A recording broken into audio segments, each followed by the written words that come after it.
ह्याच शाळेत आपण बरोबर 2.5 महिन्यापूर्वी शूट करत होतो सप्टेंबरमध्ये. तेव्हा खूप पावसाळा होता, इथे गुडघाभर पाणी साचायचं.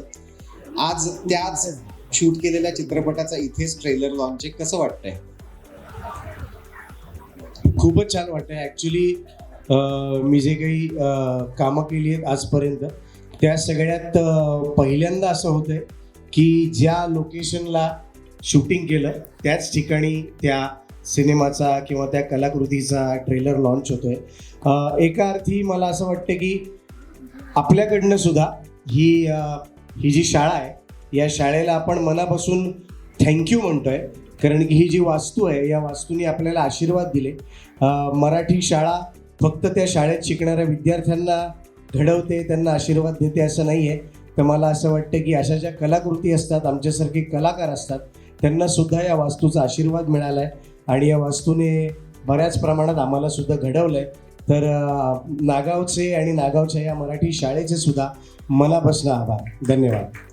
आपल्यापैकी प्रत्येकाला असं वाटतं की आपण शाळेत पुन्हा एकदा जावं, ते सगळे दिवस परत एकदा जगावे, आणि अशी संधी एकदा रियुनियनमध्ये येते किंवा ती सध्या काय करते हे बघायला जावं म्हणून येते.